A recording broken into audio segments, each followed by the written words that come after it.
अब हम लोगों का जो क्वेश्चन नंबर 5 तक हो गए थे मैट्रिक्स में,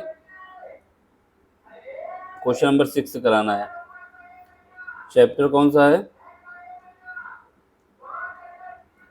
चैप्टर 3 है। क्या नाम है? मैट्रिसेस।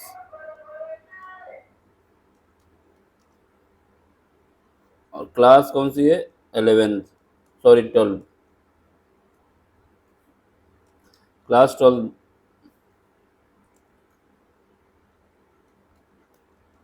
ठीक है, इसमें 1 से लेके 5 तक क्वेश्चन हमने करा दिए हैं। अब क्वेश्चन नंबर 6 देखना है। उससे पहले कुछ कॉन्सेप्ट देख लो। जैसे दो मैट्रिक्स दिए जाते हैं आपको एक मैट्रिक्स दिया जा रहा है A11, A12, A13, A1, A21, A22, A23 और A31, A32, A33। एक ये मैट्रिक्स है आपके पास। दूसरा मैट्रिक्स, एक मैट्रिक्स ये आपको दिया गया है।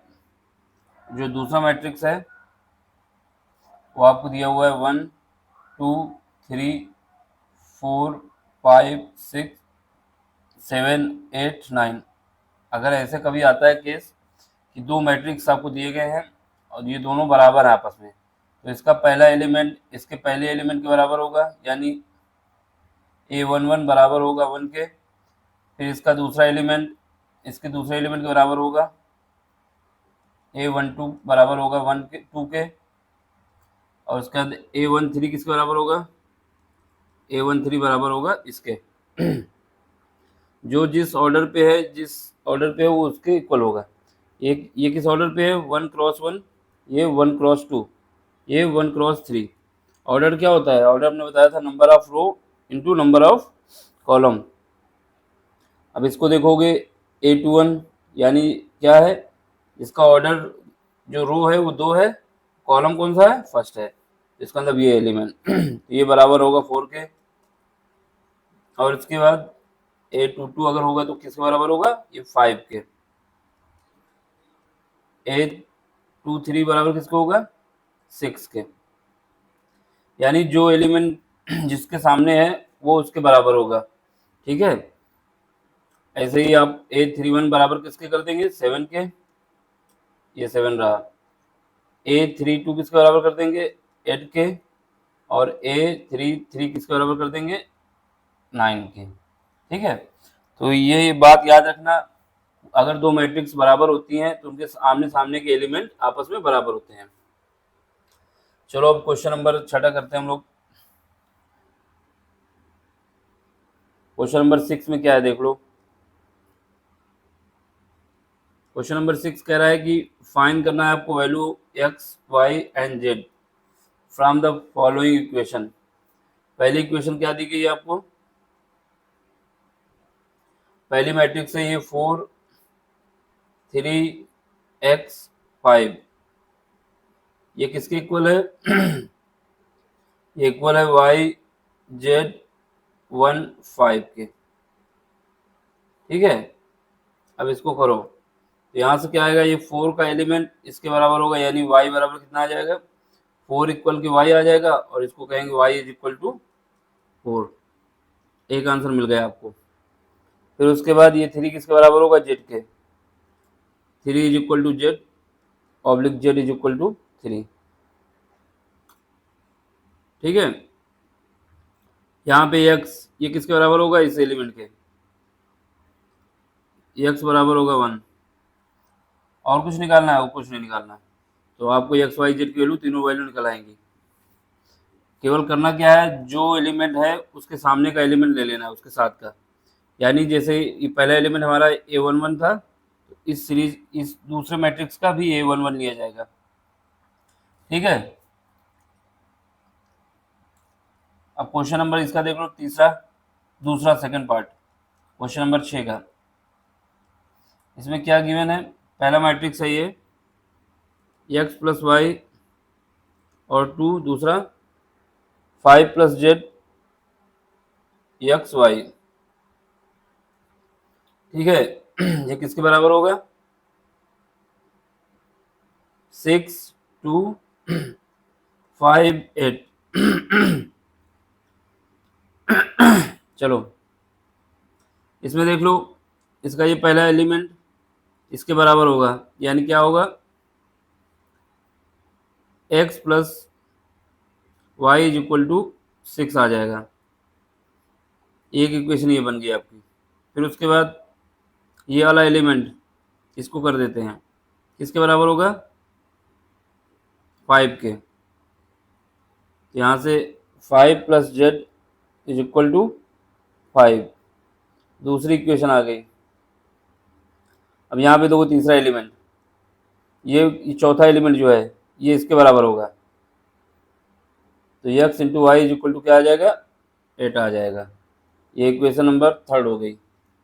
फ्रॉम इक्वेशन सेकंड में देखो जरा,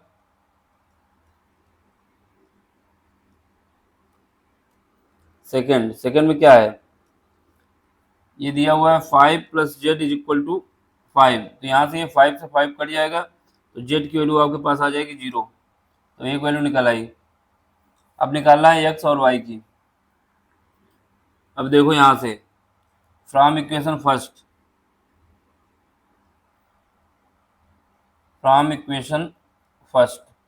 पहली इक्वेशन से क्या करोगे? y = लिख सकते हैं आप 6 - x, ये वाली इक्वेशन से y के इक्वल क्या लिख सकते हैं? 6 - x। x को भेज देंगे राइट साइड तो माइनस हो जाएगा। ये जो वैल्यू निकाली हमने, इस वैल्यू को किसमें पुट कर देंगे? किसमें पुट करना है हमको? फ्रॉम इक्वेशन थर्ड,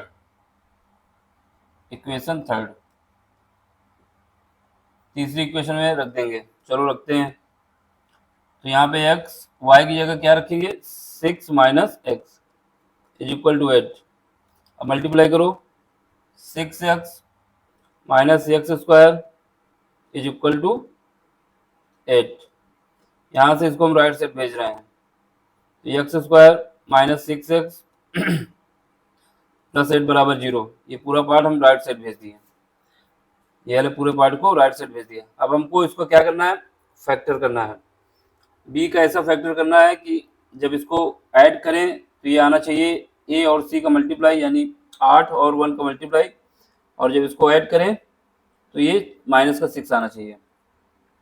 तो इसको हम लिख सकते हैं x² - 4x - 2x + 8 = 0। अब देखो यहाँ पे जब -4 और -2 ऐड करेंगे तो -6 आएगा, ठीक है। और जब इन दोनों को मल्टीप्लाई करेंगे तो ये 8 के बराबर आएगा, ये भी ठीक है।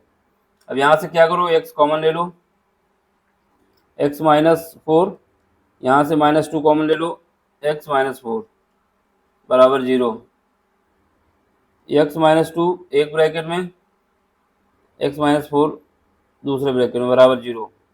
तो यहाँ से x बराबर आ जाएगा 2 और x बराबर आ जाएगा 4, ठीक है। ये हो गया। अब हमारे पास क्या है? x की वैल्यू जब कितना रखेंगे? x की वैल्यू जब 2 रखेंगे तो y की वैल्यू क्या आती है देखते हैं। फ्रॉम इक्वेशन फर्स्ट या थर्ड, किसी को भी यूज कर लें। फ्रॉम इक्वेशन थर्ड कर देते हैं।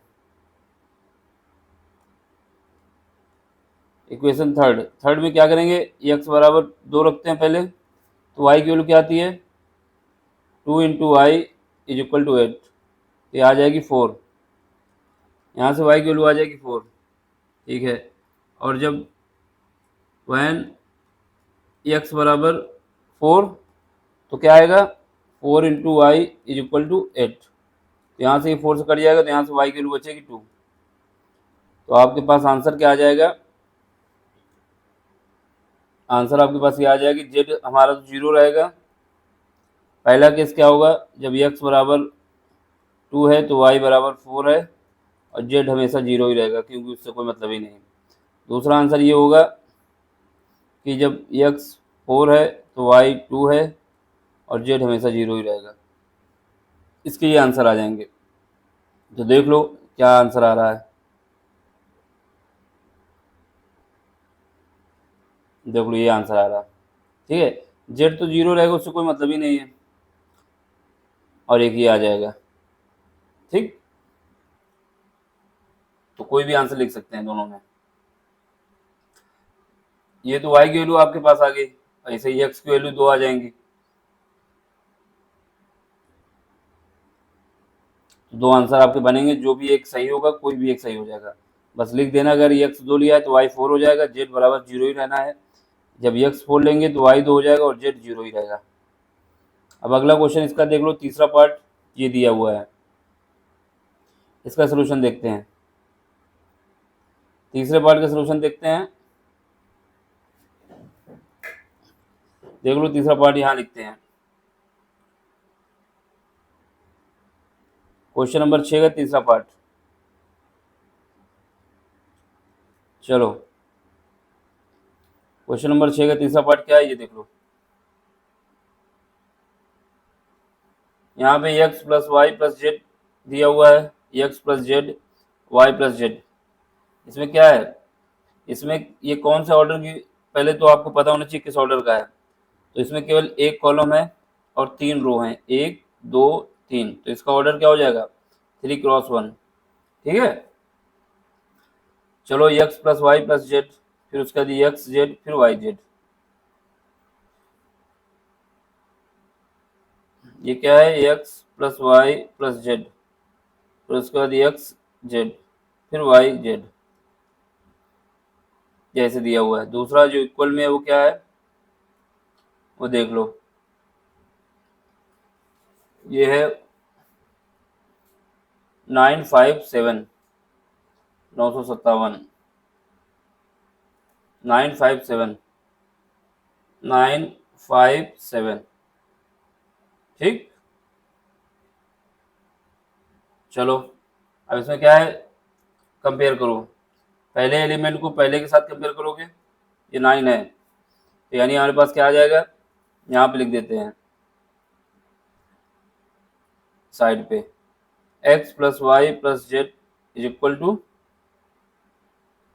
9 के, एक इक्वेशन ये आ जाएगी। फिर देखो x plus z is equal to 5, दूसरी equation y plus z is equal to 7, तीसरी इक्वेशन, ठीक है। अब हमको क्या करना है, इनको सॉल्व करना है। तो सबसे पहले क्या करा जाए, देखो 3 इक्वेशन है, 3 अननोन है, तो हमको वैल्यू निकालनी है एक्स वाई जेड की।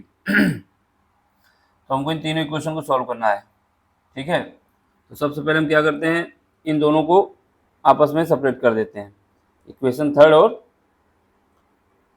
या फिर ऐसा करो, इक्वेशन फर्स्ट में एक्स और जेड की वैल्यू रख दो, एक्स और जेड की, या फिर कुछ भी रख दो। From equation second x plus z is equal to 5, putting in equation first, equation first में हम पुट करेंगे एक्स प्लस जेड बराबर 5, तो इसमें पुट करो, यहाँ पे एक्स है यहाँ पे जेड है, इन दोनों को एक साथ ले लेके एक्स प्लस जेड एक तरफ प्लस वाई एक तरफ, ये इज इक्वल टू 9 है हमारे पास। अब यहाँ पे इसकी जगह पे 5 रख दो, 5 plus y is equal to 9, यहाँ से y की वैल्यू हमारे पास आ जाएगी 4, ये 5 जो है यहाँ से इसको सेपरेट कर देगा, तो यहाँ पे y की वैल्यू पता चल गई हमको 4। अब क्या करो, y जब पता चल गई तो हम क्या करेंगे, किसी एक इक्वेशन में रखते हैं, ठीक है। तो फ्रॉम इक्वेशन कौन सी इक्वेशन, सेकेंड में क्या करना है, सॉरी थर्ड करो, यहाँ पे ये वाली इसमें करेंगे y की value, from equation third y is equal to 4, putting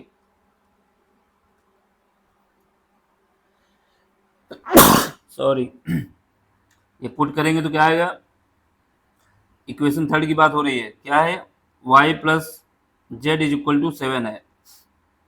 अब यहाँ पे y या कितना रखना है 4 plus z is equal to 7, तो यहाँ से हमारे पास जेड की वैल्यू कितनी आ जाएगी 3। तो एक ही आंसर आ जाएगा। ठीक है, ये और ये आ गया। अब क्या करना है, जेड की वैल्यू इक्वेशन नंबर सेकंड में रख दो। फ्रॉम इक्वेशन सेकंड, यहाँ पे थर्ड था, यहाँ पे second, z is equal to 3 put करना है। चलो इसमें क्या जब करोगे तो x plus z is equal to 5 है, जेड की वैल्यू कितना है 3, यहाँ पे 3 is equal sorry z is equal to 3 है 5, यहाँ से हमारे पास x की वैल्यू आ जाएगी 2। तो बस हमें x y z की वैल्यू जो चाहिए थी मिल गई। इसलिए x बराबर कितना आ गया 2, y बराबर कितना आ गया 4 एंड z बराबर कितना आ गया, z बराबर आ गया 3। तो यही आंसर है, इसी को निकालना था हमको। ठीक है, अब अगला आंसर मिला लो, मिलाना है तो ज्यादा टफ नहीं है, बस ध्यान से करना, क्योंकि अगर गड़बड़ा गया मामला जरा से तो फिर काम हो जाएगा। ये आपका आंसर रहा।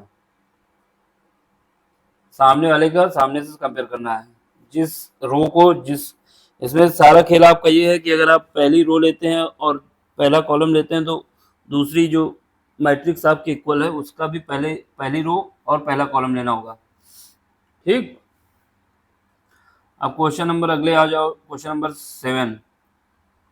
इसमें क्या है देखो, क्वेश्चन नंबर 7 में कहा गया है find the value of a b और सी एंड डी, चार की वैल्यू फाइंड करना है from the equation.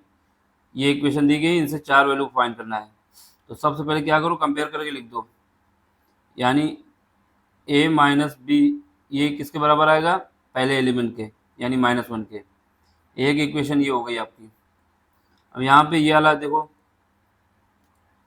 2a plus C, 2a plus सी किसके बराबर आएगा 5 के।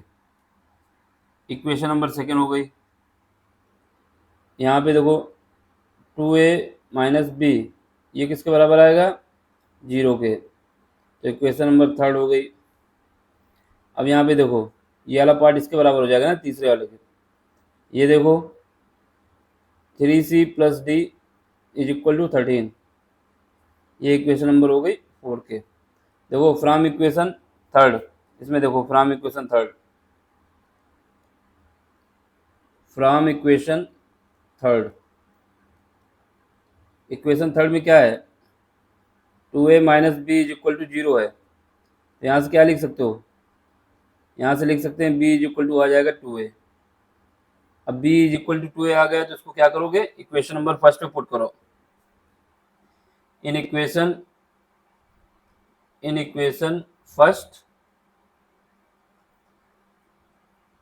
फर्स्ट में क्या करना है, b is equal to 2a लिखना है। चलो लिखो यहाँ पे पहली इक्वेशन पे, तो यहाँ पे b की जगह लिखना है 2a minus a minus b की जगह कितना लिखना है 2a, तो माइनस का 2a इज इक्वल टू -1। यहाँ से माइनस ये प्लस का है, ये माइनस का, तो माइनस का ये बचेगा इज इक्वल टू -1। यहाँ से माइनस माइनस कट जाएगा तो a की वैल्यू कितनी बचेगी फर्स्ट। ठीक है, जब a की वैल्यू a की वैल्यू 1 आ गई तो b कितना आएगा from equation second from equation कौन सी है third, a is equal to 1 put करने पर, a इज इक्वल टू 1 रखते हैं तो क्या आएगा 2a, एक मिनट, ये 2a minus b is equal to 0। तो यहाँ पे हमारे पास a की जगह 1 रख दो और b को इस तरफ ले लो, तो यहाँ से b की वैल्यू आ जाएगी हम लोगों के पास 2। तो दो आंसर मिल गए, पहला a बराबर 1 और b बराबर 2। अब क्या करना है, इक्वेशन सेकेंड और इसमें देखो 2, इक्वेशन सेकेंड में जाओ, फ्रॉम इक्वेशन सेकेंड में क्या है a is equal to 1 put करो, सेकेंड में ये इक्वेशन रही। तो यहाँ पे 2a plus c is equal to 5 है, आपको a की जगह कितना रखना है, 1 रखना है, प्लस सी बराबर 5। तो यहाँ से हमारे पास सी की वैल्यू कितनी आ जाएगी, ये 2 जो है इसमें जाके सब्ट्रैक्ट हो जाएगा 3, सी की वैल्यू 3 आ गई, ए की वैल्यू निकल आई, बी की वैल्यू निकल आई और सी की वैल्यू भी आ गई। अब क्या करोगे, इन इक्वेशन फोर्थ, चौथी इक्वेशन में आओ। चौथी इक्वेशन में क्या है, ये सी की वैल्यू रख दो इन इक्वेशन फोर्थ, पुटिंग क्या पुट करना है, C is equal to 3, C is equal to 3 put करना है इक्वेशन फोर्थ में। इक्वेशन फोर्थ है क्या, 3c plus D is equal to 13, देख लो यही है, ये देख लो सेम है, ठीक है।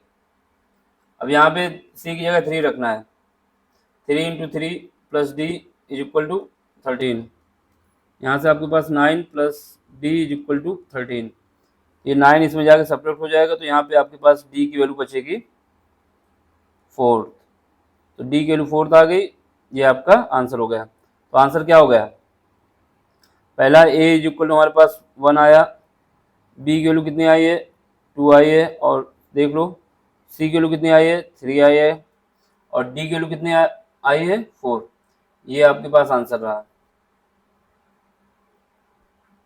ठीक है। तो ये देख लो, चेक कर लो एक बार, सीक्वेंस से आंसर भी है, यहाँ पर भी लिखा है, ये वैल्यू निकल के आई है। चलो लास्ट क्वेश्चन है, क्वेश्चन नंबर 8, अब इसमें तो कुछ हो रहा है नहीं। क्वेश्चन नंबर 8, क्वेश्चन नंबर 8 में क्या है देख लो, इसमें कह रहा है कि अगर आपके पास ये जो है m क्रॉस n, ये एक स्क्वायर मैट्रिक्स है, तो एक बात ये याद रखना, कभी भी मैट्रिक्स स्क्वायर होगा अगर आपसे कहता है कि मैट्रिक्स जो है आपका स्क्वायर है, इन केस स्क्वायर मैट्रिक्स, तो हमेशा याद रखना कि नंबर ऑफ रोज और नंबर ऑफ कॉलम बराबर होंगे। नंबर ऑफ रोज यानी जितने कॉलम होंगे उतने ही रोज होंगी, number of rows is equal to number of column. ये याद रखना कि अगर स्क्वायर मैट्रिक्स आता है तो उसमें ये केस अप्लाई होगा कि जितने भी रोज होंगी उतने ही कॉलम होंगे। इसका मतलब ये हुआ, जब हम जनरल फॉर्म लिखते हैं मैट्रिक्स का, इसमें क्या होगा, जनरल फॉर्म लिखते हैं तो हम लिखते हैं कि m रो है और n कॉलम है, तो ये दोनों m n बराबर होने चाहिए, ठीक है। दूसरा ये होना चाहिए कि जो ऑर्डर है वो इक्वल, स्क्वायर ऑर्डर जो होना चाहिए, अगर ये m n बराबर है तो ऑर्डर क्या होगा, ऑर्डर ऑफ मैट्रिक्स क्या हो जाएगा, m और n बराबर हो जाएगा, तो m n की जगह भी m लिखना है, तो ये हो जाएगा m क्रॉस n, ठीक है, यानी n और m बराबर आना चाहिए। तो ऑप्शन तो आपका ये आ गया कि अगर ये स्क्वायर मैट्रिक्स है तो नंबर ऑफ रोज और नंबर ऑफ कॉलम बराबर होने चाहिए, और हमेशा इसका जनरल फॉर्म जो लिखेंगे, जितने कॉलम लेंगे उतने ही रो लेंगे, जैसे A11, A12, A13। अब यहाँ पे क्या है, A21, A23, A23, एक मिनट गलत हो गया यहाँ पे,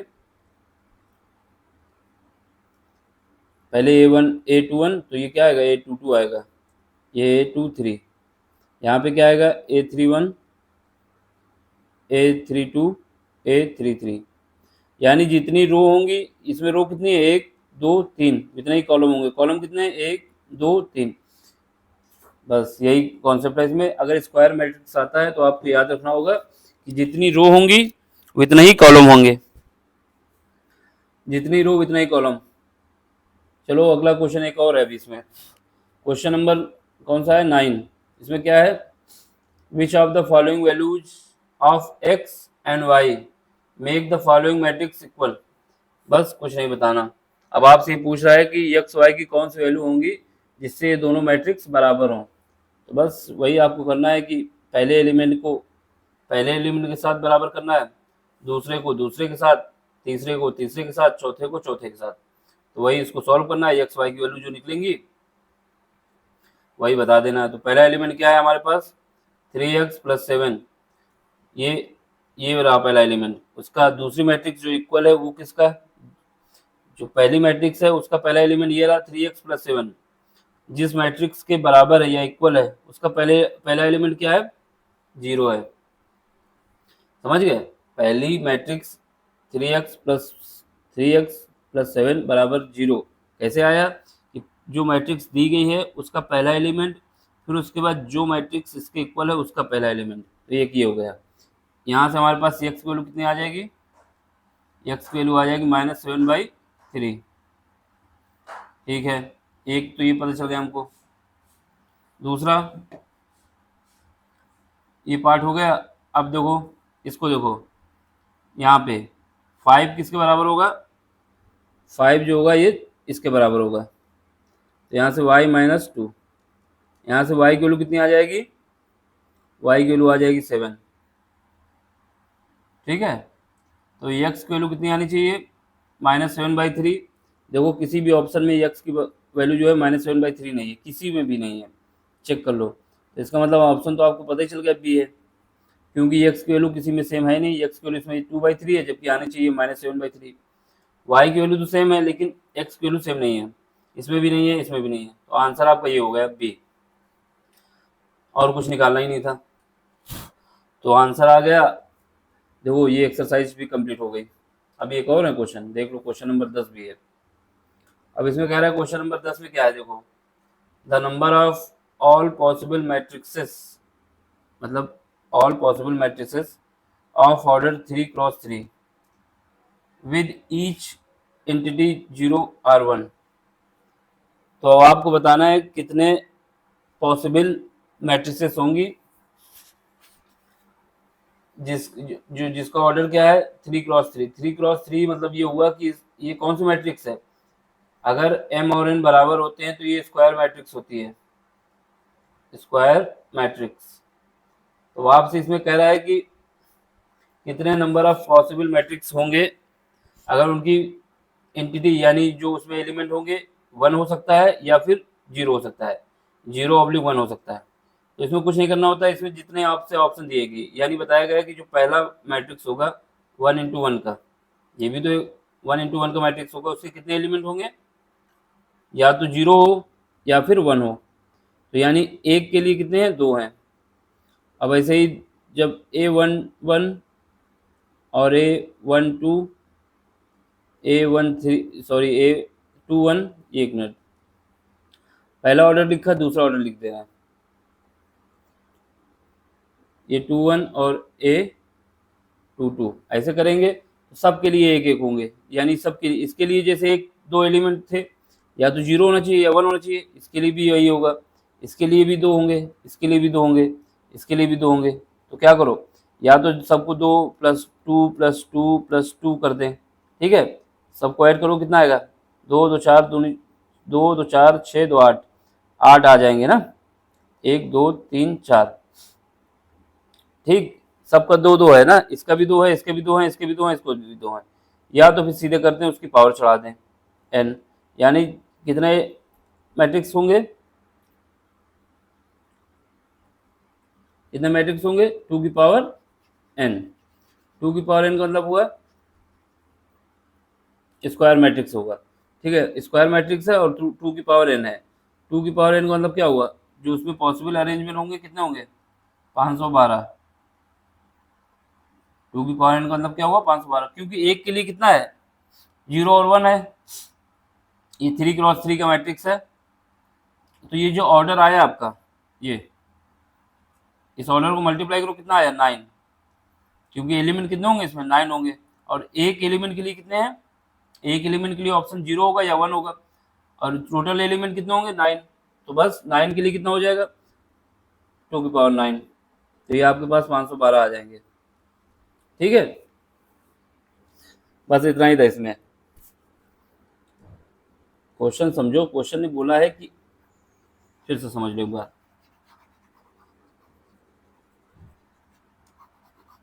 देखो इसमें बोला है कि आपको बताना है क्या number of all possible matrix, कितने पॉसिबल मैट्रिक्स बन सकते हैं, जिसका ऑर्डर दिया हुआ है 3x3। तो सबसे पहले तुमको ये पता होना चाहिए अगर 3x3 मैट्रिक्स दिया गया है तो ये एक स्क्वायर मैट्रिक्स है। क्यों स्क्वायर है? क्योंकि इसका नंबर ऑफ रो और नंबर ऑफ कॉलम दोनों बराबर हैं, स्क्वायर मैट्रिक्स। ठीक है, मैट्रिसेस। अब इसके बाद इसने बोला है कि अगर एक एलिमेंट जैसे तुम A11 लिखते हो तो उसके लिए 0 लिख सकते हो या फिर 1 लिख सकते हो, और ऐसे ही आप A12 लिखते हैं तो उसके लिए भी 0/1 लिख सकते हैं। ऐसे ही 2 × 1 लिखते हो तो उसके लिए भी 0/1 लिख सकते हैं। ऐसे करते करते जब A33 लिखोगे तो उसके लिए भी 0/1 लिखोगे। यानी जितने एलिमेंट होंगे उन सब के लिए आपके पास दो दो ऑप्शन है, या तो 0 लिखें या 1 लिखें, क्योंकि क्वेश्चन में ऐसा बोला है, उसमें 0 लिख सकते हो या 1 लिख सकते हो। तो बस हमें क्या करना है, जितने एलिमेंट, कितने एलिमेंट होंगे, जितना ऑर्डर होगा उसको मल्टीप्लाई कर दो तो वही हमारे एलिमेंट होंगे। ऑर्डर कितना है इसका? 3x3 है, तो इन दोनों को मल्टीप्लाई करोगे तो 9 आएगा। तो ऑर्डर कितने, जो नंबर ऑफ एलिमेंट कितने आ गए? 9 आ गए। और एक एलिमेंट के लिए क्या ऑप्शन है, या तो 0 लिखो या फिर 1 लिखो, ऐसा क्वेश्चन में बोला है, अपनी तरफ से नहीं है। तो 9 के लिए लिखना है तो क्या करोगे, 2 की पावर 9 चढ़ा दो, तो ये आंसर आ जाएगा 512। जब इसको सॉल्व करोगे 2 × 2 × 2 × 9 बार लिखोगे, ये 512 आ जाएगा। तो आंसर ये रहा। तो इतने पॉसिबल अरेंजमेंट है आपके पास। ठीक, देखो ये एक्सरसाइज कंप्लीट हो गई, सिंपल एक्सरसाइज थी। लास्ट वाला भी क्वेश्चन याद रखना कि ऑब्जेक्टिव में क्वेश्चन आ जाएगा, तो फिर आंसर क्या रहा, इसका डी रहा, बताने में आराम रहेगा। ठीक, अगर हो सकता है इसके लिए बोल देता कि आपके पास -1 भी लिख सकते हो, अरेंजमेंट करने के लिए क्या कह देता, इस बार जैसे यहाँ पे आपके पास कितने एलिमेंट थे, 2 थे, 0 और 1। यहाँ पे कितने एलिमेंट थे, 0 और 1। अगर क्वेश्चन में आपसे बोल देता कि आप 0 भी लिख सकते हो, -1 भी लिख सकते हो और 1 भी लिख सकते हो, तो क्या हुआ, एक एक एलिमेंट के लिए 3 जगह हो गई, यानी 3 A11 की जगह क्या लिख सकते हो, या तो ये लिख दो, या फिर 0 लिख दो, या फिर 1 लिख दो, -1 0 1। तो अब इसके बाद ऑर्डर यही रहेगा, तो क्या आएगा, नंबर ऑफ एलिमेंट कितने हो गए, 9। एक के लिए कितने ऑप्शन है, 3। तो 9 के लिए कितने ऑप्शन होंगे, सबके लिए अलग अलग होगा ना। तो बस इसका स्क्वायर 3 की पावर 9 का जब सॉल्व करेंगे तो जो भी आएगा आंसर, तो जैसे 3 की पावर 9 इंटू, इसको सॉल्व करेंगे अगर, देखो यहाँ पे एग्जांपल है, यहाँ पे 3 की पावर 9 करो तो इसको क्या लिख सकते हो, इसको लिख सकते हो 3 × 3 × 3 × 3, 1 2 3 4, ठीक है, एक तरफ 4 लिख दो, ×3 × 3 × 3 × 3, एक 4 ये हो गया, 1 2 3 4 5 6 7 8, एक और बचा, एक 3 यहाँ लिख दो, तो 3 दूनी 6, सॉरी 3 तिरका 9, 9 तिरका 27, चौको 81, 81 × 81 दो बार और 3। इनका मल्टीप्लाई कर दो, पहले 3 का मल्टीप्लाई कर दो इसमें, 3 3 8 24, ठीक है। अब इसका 81 का मल्टीप्लाई कर दो इसमें, तो करोगे तो कितना आएगा, 3 4 2, 8 का मल्टीप्लाई करोगे तो कितना आएगा, 24, 32 और 2 36, 32 2 34, और इसके बाद इसमें करोगे 8 दूनी 16, 16 3 19। तो ये आपके पास आ जाएगा आंसर। तो इतने एलिमेंट आएंगे, ठीक है। तो जैसे जितने पॉसिबिलिटी होंगी वैसे ही हमारा आंसर आ जाएगा। इसमें 0 और 1 लिखने का था तो 2 की पावर कर दिया, अब ये 3 की पावर हो जाएगा। ठीक, चलो ये एक्सरसाइज कंप्लीट हो गई। अब हम लोगों को क्या करना है, अब हम लोगों को आगे की एक्सरसाइज करनी है, दूसरी।